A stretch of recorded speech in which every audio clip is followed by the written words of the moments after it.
Olá, alunos! Olá, professores! Tudo bem com vocês? Eu sou o professor Gilvano, sejam bem-vindos a mais uma aula de Educação Física.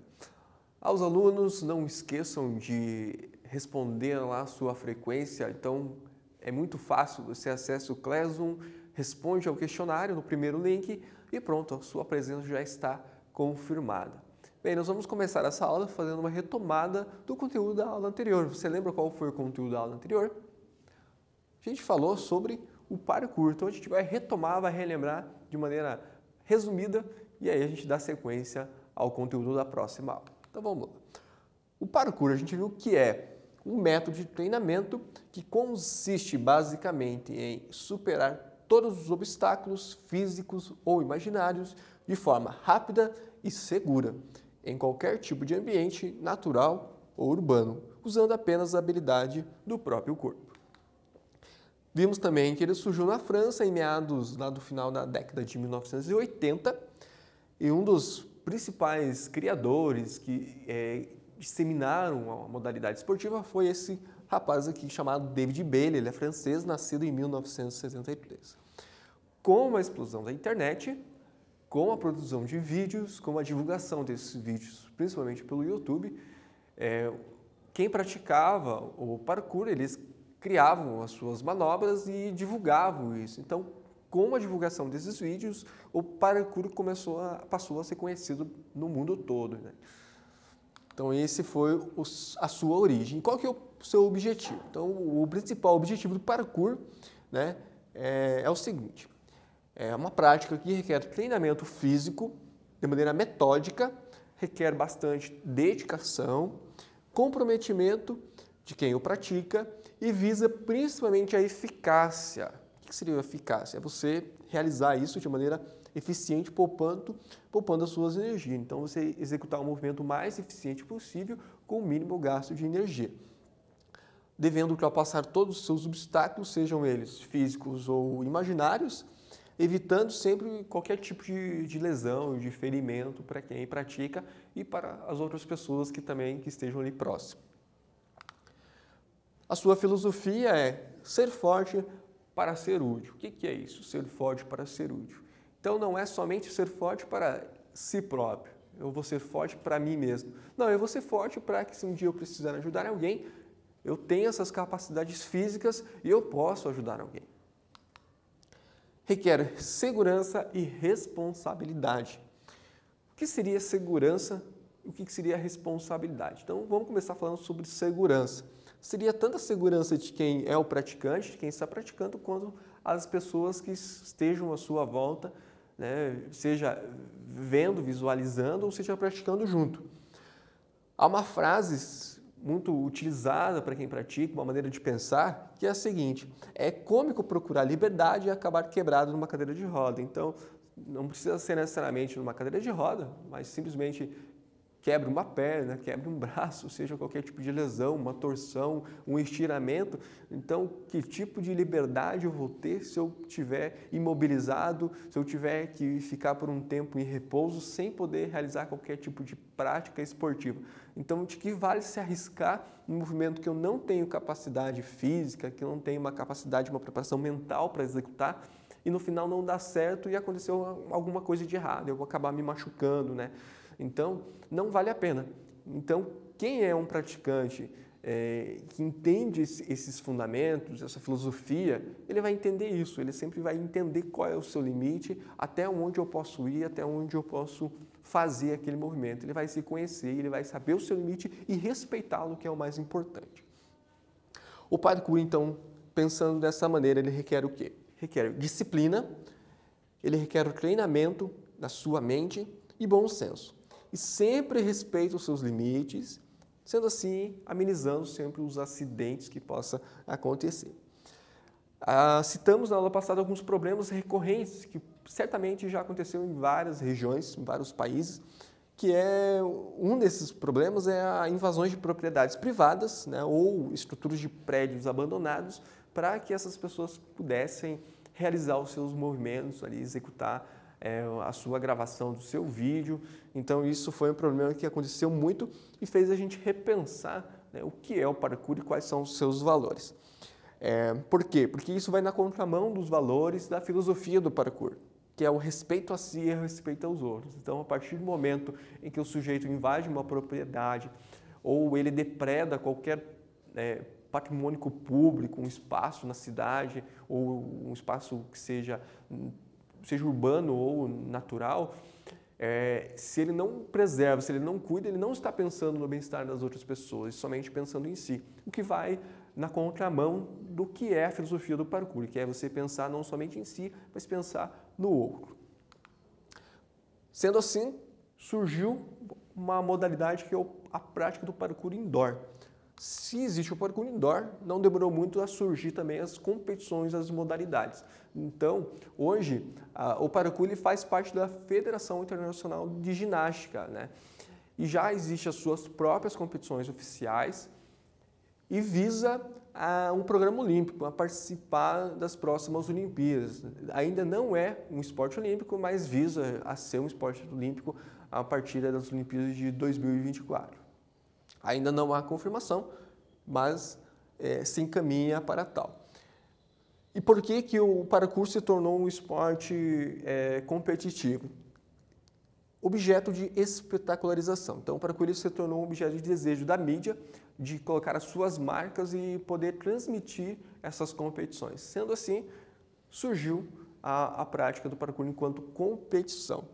Porém, existe uma outra maneira de pensar o parkour, que seria uma maneira da sua essência, de como ele surgiu, quem criou, os primeiros praticantes pensavam assim: o parkour não é um esporte competitivo, eu não posso competir com a outra pessoa, porque senão eu vou contra os próprios princípios filosóficos dessa prática, porque o meu objetivo é ser forte para ser útil, eu preciso ser veloz, eu preciso ser rápido, eu preciso ter resistência, eu preciso ter agilidade, flexibilidade, eu preciso ter uma boa impulsão, eu preciso ter um conhecimento do meu próprio corpo para ser útil às outras pessoas, não para competir, para ser mais forte, para ser mais rápido que um oponente, né?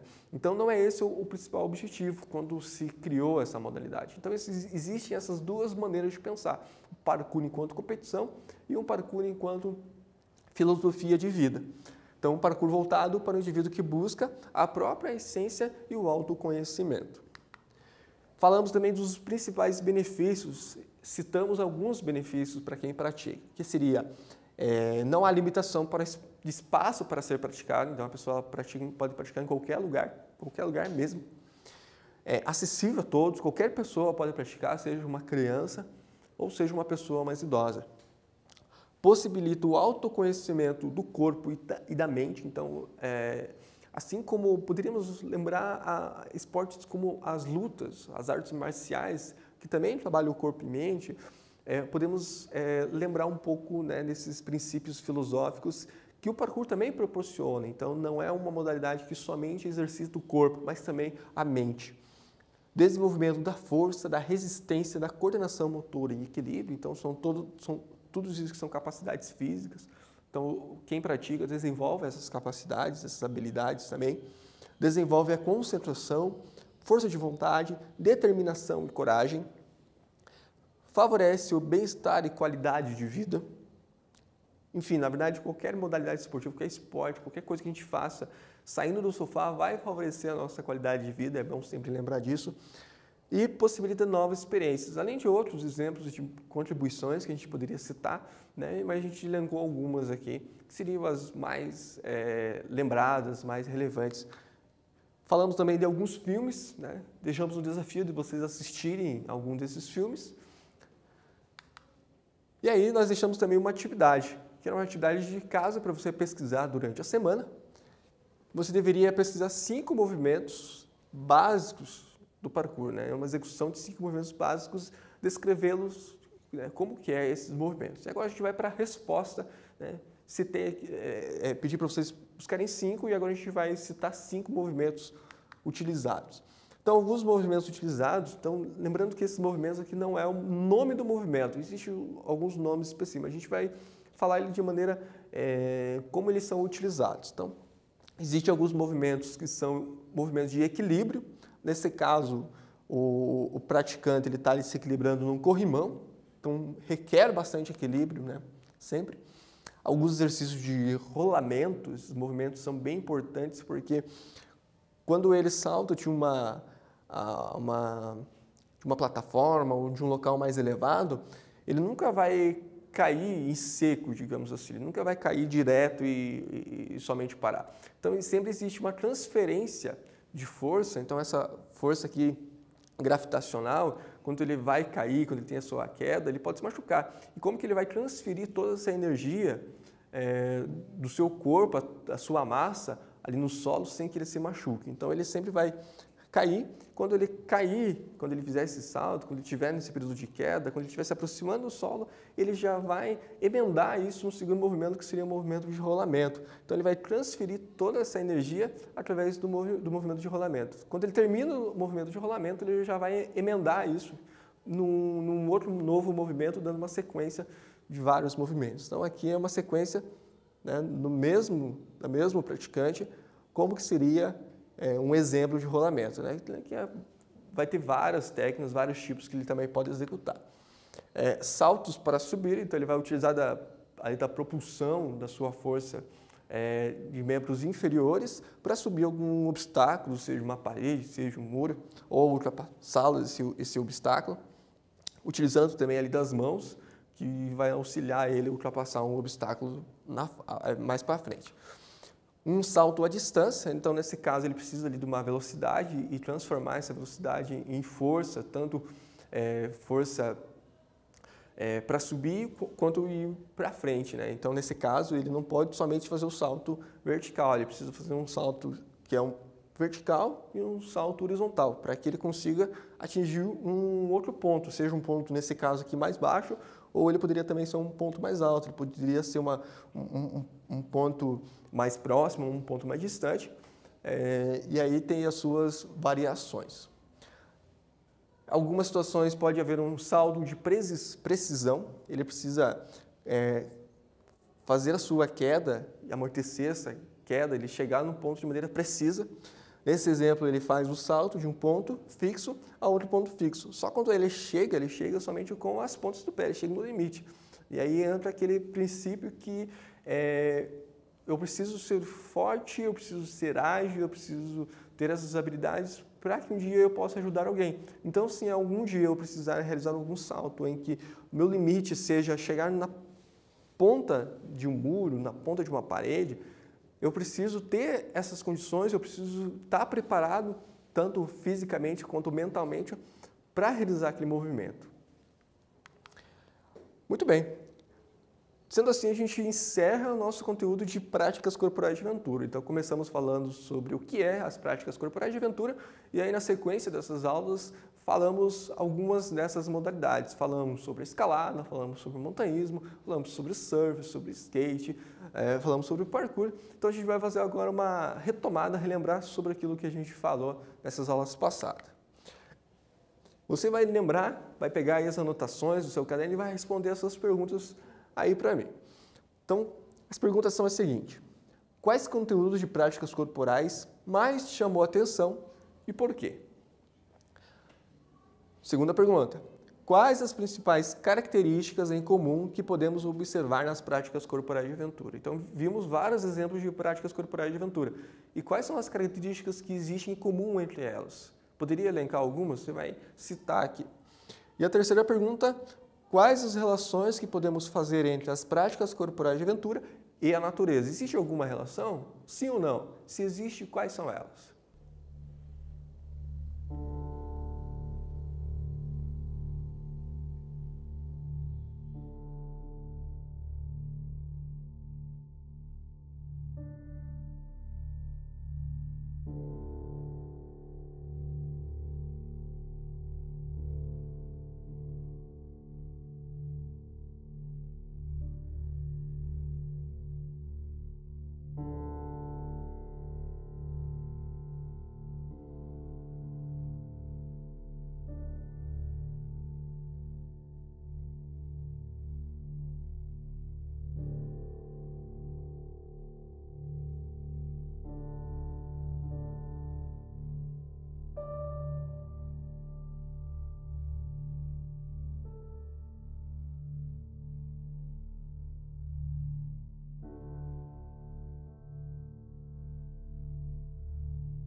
Estamos de volta e agora vamos tentar responder essas perguntas aí. Espero que vocês tenham colocado a resposta no seu caderno e vamos responder junto agora as perguntas. Então vamos lá. Dos conteúdos que foram tratados nessas nossas aulas que falam sobre práticas corporais de aventura, nós falamos sobre escalada, falamos sobre o skate, falamos sobre o surf, o BMX, mountain bike, falamos sobre orientação, o montanhismo, o slackline e encerramos com o parkour. Quais seriam as principais características das práticas corporais de aventura? Então essas práticas, basicamente todas elas têm um contato com a natureza, elas têm por objetivo a melhora da condição física e psíquica, desenvolvimento das relações sociais, recreação, lazer e obtenção de resultados. Elas têm baixo estereótipo dos movimentos, ou seja, são práticas que não existe um padrão de movimento, ou seja, é a maneira correta e mais eficiente de fazer. Existem técnicas, mas não uma maneira que somente dessa maneira deve ser feita. Utilização de novas tecnologias.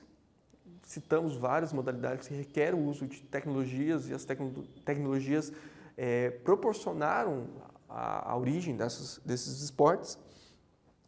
Diversos espaços para a sua realização, ou seja, essas modalidades elas podem ser realizadas em diversas regiões, diversas localidades que vão envolver ali diferentes tipos de solo, de relevo e alguns acidentes naturais geográficos. Sempre proporcionam algum tipo de emoção e o contato com a natureza, proporcionam a sensação de liberdade, elas têm pouca previsibilidade, então muitas vezes a gente não sabe como que ela vai terminar, a gente não sabe o que vai acontecer durante aquela prática. Sendo assim, elas são práticas que têm uma certa incerteza. Se tem uma incerteza também, existe algum risco e perigo que são inerentes a essas práticas. Vamos falar agora sobre a relação dela com a natureza. Perguntei para vocês se existe alguma relação com a natureza e quais seriam essas relações. De maneira geral, essas práticas que estão inseridas na natureza, que podem ser vivenciadas em contato com o meio ambiente, elas contribuem de alguma maneira para a sustentabilidade e desenvolvimento local, nas dimensões ambientais, econômica e social. Então, esse contato com a natureza ela proporciona algum tipo de reflexão para quem pratica e dessa forma pode contribuir no desenvolvimento ali seja na educação ambiental dessa pessoa, seja refletir sobre a importância do meio ambiente e o local onde ele está inserido naquela prática e de alguma maneira ele pode começar a cuidar melhor daqueles espaços, cuidar melhor do meio ambiente. Bem, nós vamos agora para um novo conteúdo, nós vamos agora partir para um novo tipo de esporte, para um novo tipo de modalidade esportiva. Então a gente vai fazer agora nessa aula uma introdução aos esportes individuais. O que são esportes individuais? São esportes em que o atleta ele disputa sozinho, de maneira individual. Mas nós vamos falar dos esportes individuais que são esportes de rede. E a gente vai entender melhor o conceito, tanto dos esportes individuais quanto dos esportes de rede. Então, começando pelos esportes de rede. O que são esportes de rede? São modalidades nas quais o objetivo principal é lançar, rebater ou arremessar a bola, ou o objetivo de mesma função, seja uma bola ou seja algum outro objeto que tenha a mesma função da bola. Então, o objetivo é o quê? Você lançar, rebater ou arremessar esse objeto, seja uma bola ou seja outro objeto de mesma função, para a quadra adversária sobre uma rede. E é por isso que a gente chama isso de esportes de rede. Essa maneira de atravessar a bola ou o objeto, ele deve dificultar a interceptação de defesa do adversário e fazer com que a bola ou objeto toque o chão, para que o ponto seja computado. Então, nesse caso, é uma modalidade que o atleta ele vai rebater essa bola ou esse objeto passando por cima da rede para chegar dentro da quadra do adversário de tal maneira que eu vou dificultar ao máximo a interceptação do adversário, que também vai tentar fazer a mesma coisa, rebater esse objeto para o meu lado. Então, o meu objetivo é fazer com que caia na quadra adversária. Então, de maneira resumida, de maneira simplória, o esporte de rede é basicamente isso. Bem, vamos falar das características principais dessas modalidades. Ele pode ser jogado de modo individual ou em duplas, então ele pode jogar sozinho ou com mais uma pessoa, né, jogando junto, então no máximo 2 pessoas contra 2 pessoas, mas geralmente ele se caracteriza como um esporte individual. O campo ele se divide em 2 partes iguais, separado geralmente por uma rede ou algo similar que uma rede. Utiliza-se uma bola ou algo similar, então seja uma bola, seja uma peteca, sempre faz parte do jogo essa interação com esse objeto. E existe um equipamento ou alguma técnica específica para rebater. Então, no caso, por exemplo, o tênis, que a gente vai falar nas próximas aulas, ou no tênis de mesa, existe uma raquete, né? Na peteca existe não a raquete, existe a própria mão, porém, existe uma técnica para execução. Então, sempre vai existir ou algum objeto, ou um equipamento ou alguma técnica para execução, né, dessa técnica de rebater essa bola ou esse objeto para a quadra adversária. Então, vamos para a nossa terceira atividade. Você vai citar para mim 5 esportes que são esportes individuais, qualquer esporte individual. Cite 5 para mim. Depois, cite 5 esportes que são esportes de rede, qualquer esporte de rede. Nesse caso aqui, não precisa ser um esporte individual. Por exemplo, o voleibol é um esporte que tem a rede, mas não é um esporte individual. Você pode citar aqui entre essas 5. E por fim, você vai citar 5 esportes que são individuais de rede. Então, tem que ser um esporte que seja individual e seja um esporte de rede. Resumindo, a primeira, 5 esportes que são esportes somente individual. Depois, 5 esportes que sejam esportes só esporte de rede. E por fim, 5 esportes que sejam esportes individuais de rede. Ok? Tempinho para você aí responder, já voltamos com a resposta dessa pergunta.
Estamos de volta e agora com a resposta dessas perguntas. Então vamos lá. Primeiro, vamos citar algumas modalidades que são esportes individuais.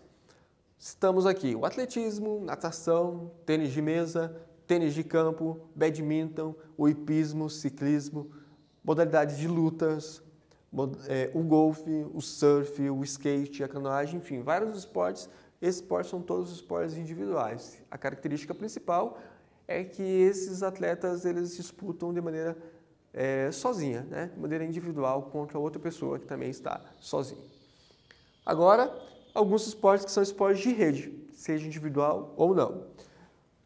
O voleibol, o vôlei de praia, tênis de mesa, o badminton, peteca, punebol, frescobol, tênis de campo, enfim, etc. E vários outros esportes que são esportes de rede. E agora, alguns esportes que são esportes individuais de rede. Então vamos lá. Citei aqui tênis de mesa, o tênis de campo, badminton, enfim, e alguns outros esportes. Tá? Então, esses são alguns esportes que podem ser esportes caracterizados como esportes individuais de rede. Para as próximas aulas, nós vamos falar sobre o tênis de mesa, né, conhecido como ping-pong, mas o nome é tênis de mesa. O tênis de campo, que pode ser praticado individual ou em duplas. E o badminton, que também é um esporte individual. Também pode ser praticado em dupla, mas é um esporte individual de rede. Tá? Bem, então a aula de hoje a gente fez uma introdução aos esportes individuais de rede. Então a partir da próxima aula nós vamos falar sobre algumas dessas modalidades. Tá? Espero que vocês tenham gostado dessa aula e até a próxima. Tchau, tchau a todos.